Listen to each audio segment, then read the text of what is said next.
Bismillahirrahmanirrahim. Assalamualaikum warahmatullahi wabarakatuh. Nama saya Muhammad Zaki Azani, pengampu mata kuliah Pemikiran Islam Pencerahan.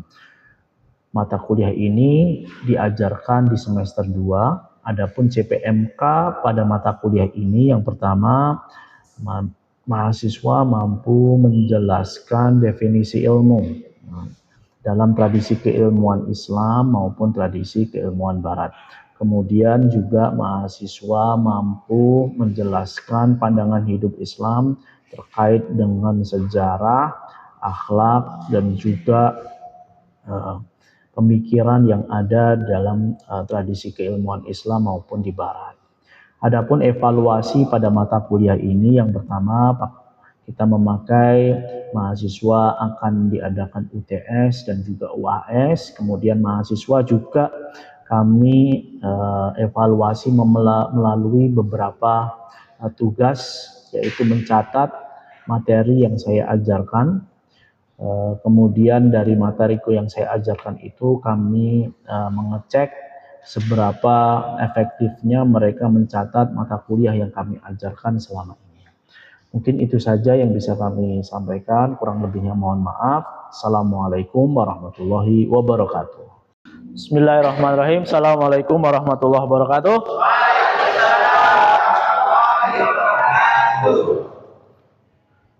Baik, sebelum kita mulai mata kuliah kita pada pagi hari ini, marilah kita berdoa. Bismillahirrahmanirrahim. Allahumma aftah alaina hikmataka wansur alaina min khazaini rahmatika ya arhamar rahimin. Rabbi israh li sadri wa yassir li amri wahlul 'uqdatam min lisani yafqahu qawli. Amin. Baik. Selamat pagi semuanya. Sehat ya? Alhamdulillah. Baik, teman-teman sekalian, minggu ini kita sudah memasuki minggu kedua ya. Di mata kuliah apa? Mata kuliahnya apa? Ayo. Ada yang masih belum bisa membaca di sini? Sudah ya? Sudah bisa ya, alhamdulillah. Baik. Nama sudah tahu, kontrak belajar minggu lalu saya sudah menyampaikan. Seperti yang sudah dilihat, minggu lalu kita sudah mengadakan kontrak belajar. Kita akan memasuki minggu kedua, yaitu kita masuk ke CPMK 1 dan sub CPMK 1 dan 2 ya. Ini dilihat ya, mahasiswa mampu menjelaskan definisi pemikiran dan aplikasinya dalam Islam. CPMK 2, mahasiswa mampu menjelaskan kepentingan pemikiran dan pandangan hidup Islam. Baik, itu target yang akan kita tempuh pada minggu ini. Ya, semoga nanti bisa tercapai ya.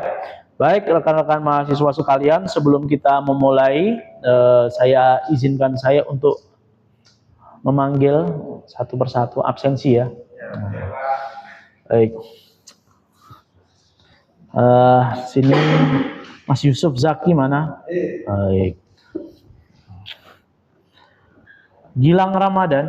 Mas Gilang ya. Wajahnya tidak asing semua. Aditya. Ya. Iqmal. Oke.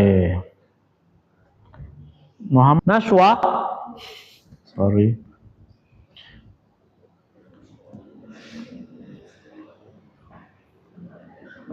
Rama Akbar. Sama ya. Mawardin. Oke, Mas Muhammad. Farah Nursia. Baik, Mbak Farah ya. Irfan Haris. Mas Irfan. Tamam Solahuddin. Ya. Alhamdulillah semuanya hadir ya. Alhamdulillah. Yang nggak hadir nggak saya panggil tadi. Saya tahu ada satu orang hadir. Baik, langsung saja ke materi. Materi ini cukup berat karena membahas tentang sesuatu yang bersifat teoretikal. Nah, teoretikal itu seperti halnya bangunan. Anda pernah membangun nggak? Pernah? Ngapain Mas? Bangun apa? Bangun apa Mbak? Oke, kalau mbak-mbak itu persiapan ke kampus kan harus menyiapkan ini ya, bukan bangun tidur. Harus pakai ini ya, pakai make up misalkan. Nah, itu kan sebelum memakai make up mesti ada konsep dulu di sini ya. Nah, konsep make upnya kayak gimana? Yang merah-merah sininya, gimana saya nggak tahu ya. Nah, itu mesti dimulai dari mana, Mbak? Itu dimulai dari pikiran dulu ya, sebelum dibangun ya, misalkan gitu ya. Jadi nanti penampilan saya itu kayak gimana kan dibayangkan dulu. Nah, bayangan itulah disebut apa namanya? Pandangan. Pandangan hidup. Ya, ini pandangan hidup ya. Jadi bayangan yang akan saya baju yang akan saya pakai besok di hari Jumat itu apa? Kalau laki-laki ya, oh besok hari Jumat. Karena besok hari Jumat berarti yang saya siapkan adalah baju warna putih. Ya. Karena mengikuti sunnah Rasulullah Shallallahu Alaihi Wasallam. Nah, contohnya begitu. Nah, itu sebelum Anda memakai baju putih, Anda mempersiapkan konsep. Ya. Nah, konsep itu harus dipahami dulu. Kalau nggak ada konsep nanti bingung pakai penampilannya bagaimana, bajunya bagaimana. Itu kan dimulai dari konsep. Bajunya apa, ya. Jadi konsep itu seperti intellectual map. Apa intellectual map? Jadi gambaran di dalam pikiran. Gambaran di dalam pikiran. Itu penting ya. Jadi apa? Pandangan hidup Islam. Nah. Jadi bisa, saya kira mahasiswa UMS bisa paham ya bahasa Inggris ya, nggak apa-apa ya. Campur-campur nggak apa-apa ya. Yang penting ya, of course ya. Nah sekarang gambaran visi dalam pikiran kita itu dibangun dengan cara apa? Itu pertanyaannya. Jadi itu ibarat kita itu kalau membangun itu kira-kira mudah atau gampang, Mbak, Mas? Gampang atau? Mana yang lebih mudah, menghancurkan atau membangun? Menghancurkan. Menghancurkan kan mudah aja. Nggak mikir ya. Busek itu kan nggak mikir. Tinggal raup aja ya. Entek. Tapi kalau membangun itu bisa berjam-jam katanya. Betul ya, Mbak ya? Katanya berjam-jam. Masuk kelasnya 15 menit, tapi persiapannya satu jam. Bisa jadi loh, Mas. Kalau cowok mah enggak ya.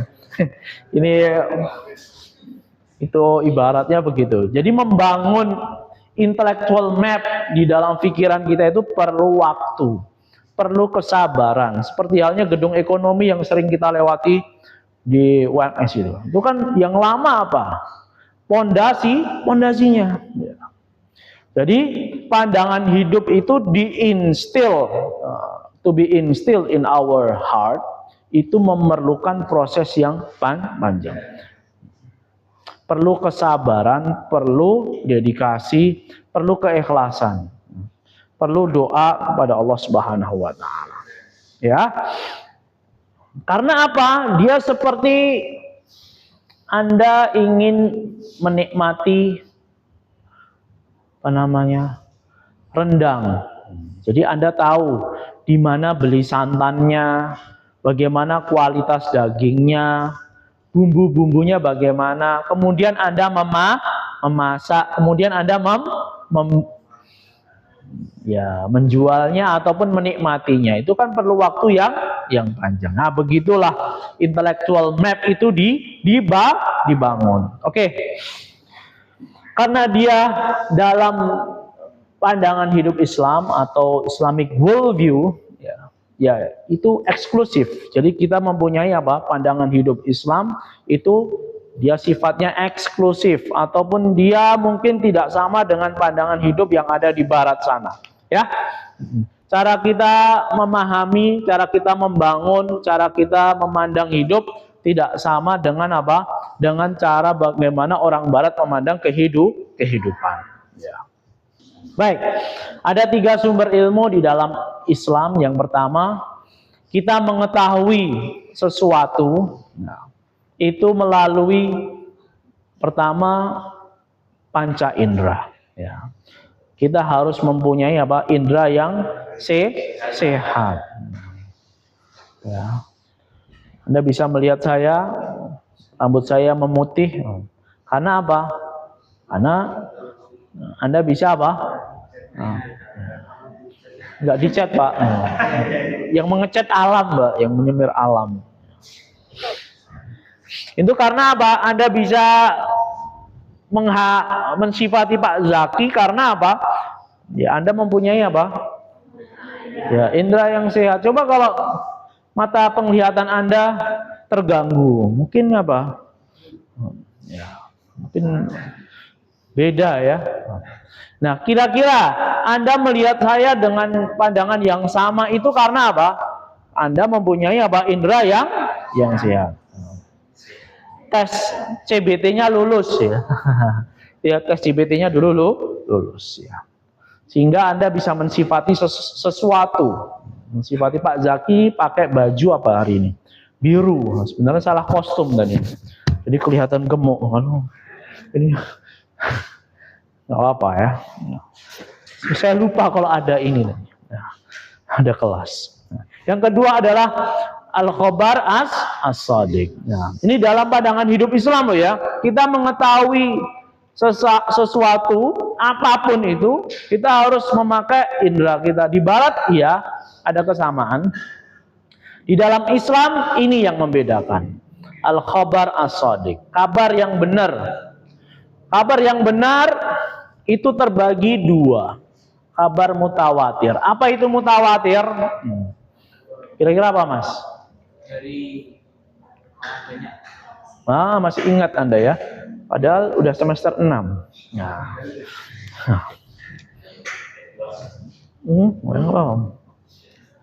Ya, kabar yang diberitakan oleh orang yang banyak.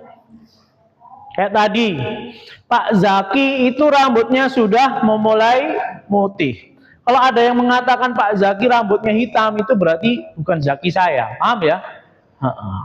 Kalau yang dimasukkan Zaki saya, itu pasti apa?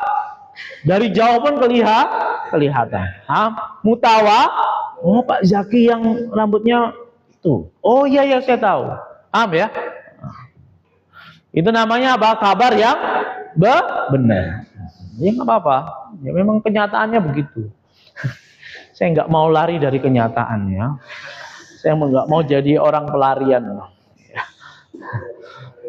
Berarti kalau ada Zaki yang tidak demikian, berarti kemungkinan Pak Zaki Afifi, dosen baru PAI. Paham ya? Zaki yang mana? Ada 2 ini. Zaki yang itu loh. Itu namanya apa? Kabar mutawatir. Kabar tentang sesuatu yang memberitakan itu orang banyak. Tentang kewujudan apa? Kewujudan Makkah.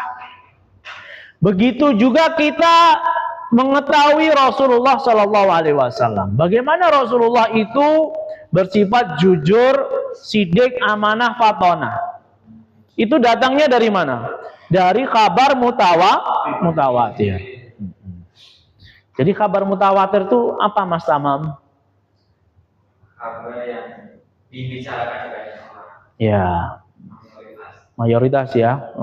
Sesuatu yang viral ya. Viral ya. Ya, sesuatu yang dibicarakan oleh orang yang banyak. Termasuk kewujudan apa? Rasulullah. Walaupun kita tidak hidup bersama Rasulullah, tetapi apa yang datang dari Rasulullah Shallallahu Alaihi Wasallam itu bisa kita verifikasi kebenarannya melalui apa? Melalui kabar mutawatir. Oleh karena itu kita menerima kabar Rasul al-muayyad bil mu'jizah. Yang kedua ini apa? Kita bisa mengetahui kebenaran ini dari mutawatir. Jadi bukan dari ilusi ataupun bukan dari khayalan atau bukan dari omon-omon kalau bahasa sekarang itu. Enggak ya. Jadi agama kita itu berdasarkan ilmu, bukan berdasarkan ini. Sehingga akal kita itu yakin ya menapak di bumi itu dengan pandangan yang visi yang jelas, intellectual map yang jelas. Jadi kalau Al-Quran yang diturunkan oleh Rasulullah Shallallahu Alaihi Wasallam itu benar secara akli, itu bisa dibuktikan melalui ini, cari saja, ya. Jadi bukan omon-omon kata bahasa sekarang. Paham dong? Sekarang kalau saya tutup begini, saya ingin bertanya. Ya, saya ingin bertanya kepada Mbak siapa ini yang ngambil kelas sempro saya. Mbak Syifa. Ada berapa sumber ilmu di dalam Islam? Apa? Satunya Mbak, ini Mbak sempro. Siapa namanya? Rahma. Nih. Ya.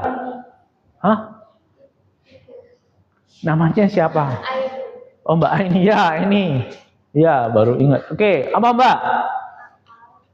Yang pertama Indra yang sehat atau enggak sehat? Yang kedua apa Mas? Terima kasih Mbak Aini. Mas Abid, apa? Khobar mutawatir dibagi 2. Apa Mas? Ini siapa namanya? Rahma. Saya itu khobar asidik dibagi jadi 2. Ada khobar mutawatir, terus khobar rasul. Berarti salah tadi. Apa Mas Abid tadi yang kedua? Khobar sodik itu apa? Khobar yang benar, dapat dipercaya. Khobar yang dapat dipercaya itu dibagi 2. Apa Mas Akbar? Khobar yang dapat dipercaya dibagi 2 apa?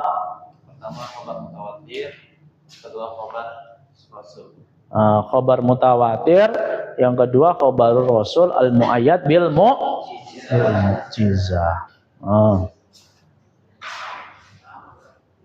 Oke.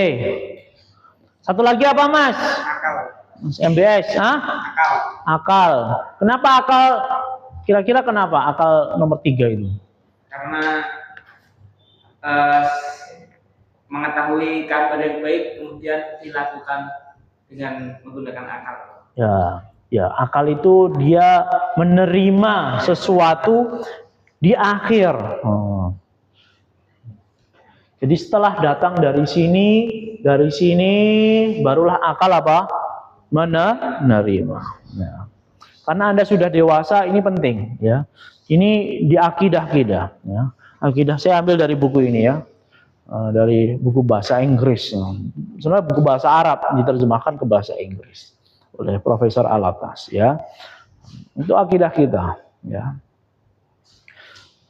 Ini penting, ya, sumber. Jadi pandangan hidup kita itu dibangun oleh bukan hanya akal saja, tetapi akal ini diisi oleh 3 yang pertama ini, ya. Dan dia tidak boleh apa? Tidak boleh mendahului antara satu dengan yang lain. Makanya tadi Mbak Aini, akal Pak sumber ini. Enggak, akal itu nomor 3 ya Mbak ya. Akal nomor berapa Mbak? 3. Ya. Yang pertama apa Mbak? Indra yang sehat. Oke, terima kasih. Indra yang sehat, sehingga indra itu bisa mengetahui kebenaran yang terpercaya. Paham dong? Oke. Baik. Ini untuk anti ilmu saya nggak akan menjelaskan pada hari ini karena waktu ya. Baik. Untuk selanjutnya kami persilahkan Mas Mbak semuanya membuat diskusi.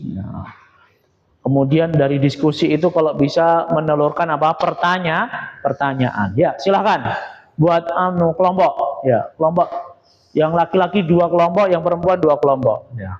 Diskusinya sambil berdiri biar tidak ngantuk ya. Sini Mbak ya. Ya. Berdiri. Diskusinya sambil berdiri ya. Kira-kira apa gitu? Ya.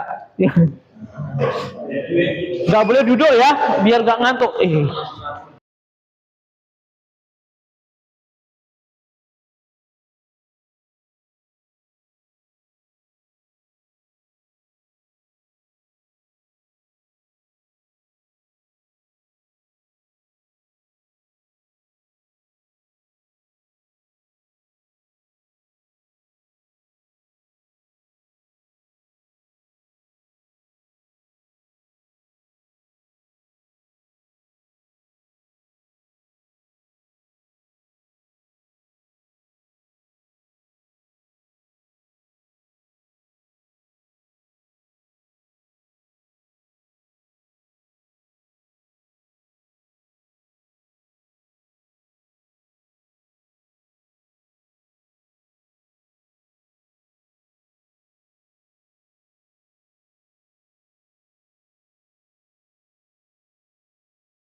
Nah, gimana diskusinya sambil berdiri?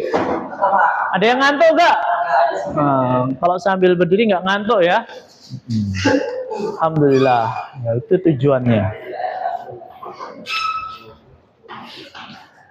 Baik, dari diskusi tadi semoga nanti ada pendalaman-pendalaman di antara grup. Nah, sekarang saya ingin bertanya, dari hasil diskusi mungkin ada pendalaman yang mungkin masih memerlukan pertanyaan, silahkan. Nah, ada yang perlu ditanyakan dari Mas atau Mbak? Ya Mbak Nas. Oh enggak toh. Oh.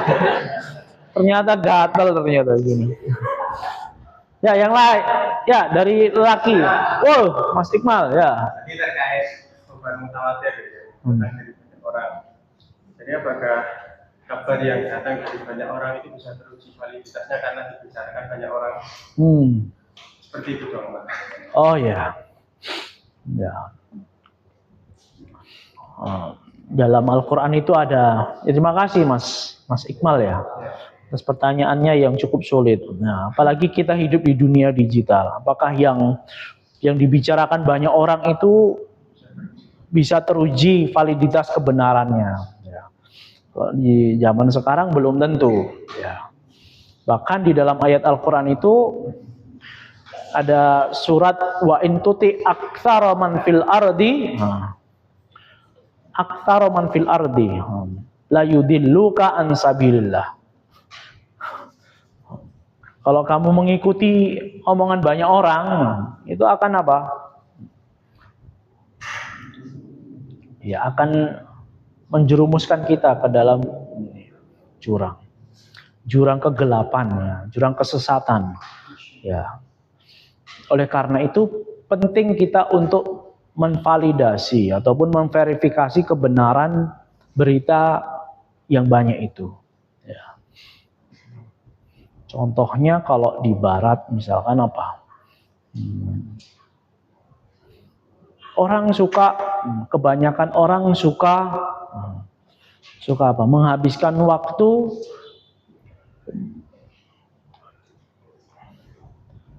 dengan HP-nya, tetapi dengan sesuatu yang tidak produktif misalkan. Nah, itu memang benar banyak, tetapi apakah yang banyak yang dilakukan oleh para manusia di zaman sekarang ini menjadi sebuah parameter kebenaran? Ya tidak, gitu.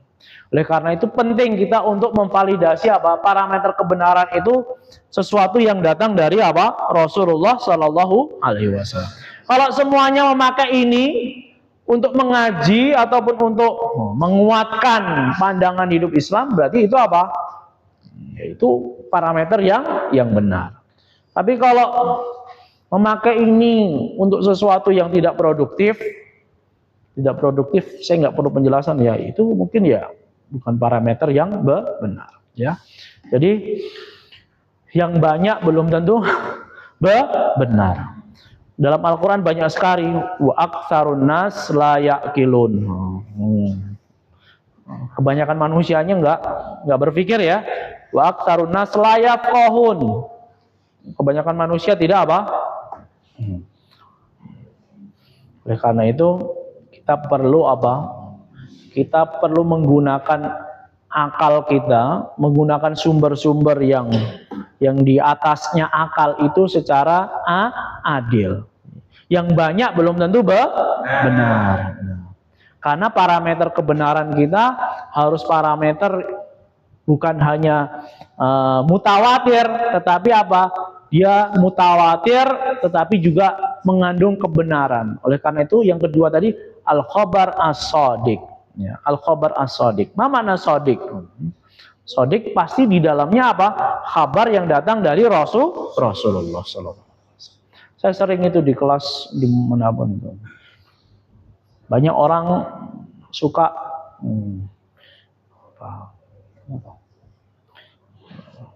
berpacaran misalnya. Oke. Banyak orang pacaran. Tapi pacaran itu bukan parameter apa? Kebenaran dalam walaupun banyak ya. Ya Mas Abid ya. Jauh-jauh. Jomblo dah. Tapi jomblo itu. Enggak apa-apa, jomblo fisabilillah. Oh ya. Oke, makasih Mas Akmal ya. Semoga bisa mewakili untuk pendalaman materi pada mata kuliah di minggu kedua ini ya. Mungkin pertanyaan selanjutnya nanti akan saya tanya, akan bisa bisa kita perdalam di minggu ketiga. Insya Allah nanti akan saya kasih waktu untuk bertanya ya.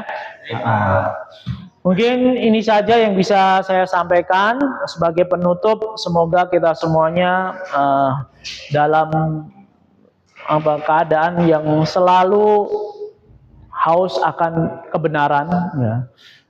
Haus akan kebenaran itu berarti apa? Selalu menuntut ilmu ya. Menuntut ilmu itu menuntut kebenaran. Menjadi seorang murid. Murid itu apa artinya dalam bahasa Arab? Apa? Murid. Dalam bahasa Arab, murid itu bahasa Arab. Menjadi murid. Murid itu orang yang berkehendak untuk mencari kebenaran.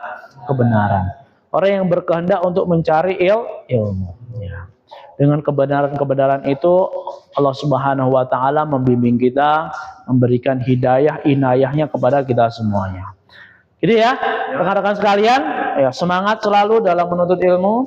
Saya tunggu pertanyaannya di minggu ketiga. Nanti kalau ada pendalaman-pendalaman dari bacaan yang antum baca, saya berikan tugas untuk apa?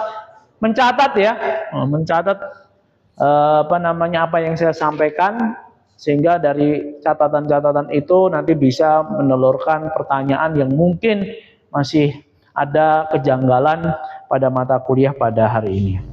Terima kasih. Marilah kita tutup kelas kita pada siang hari ini dengan membaca Alhamdulillah. Terima kasih. Assalamualaikum warahmatullahi wabarakatuh.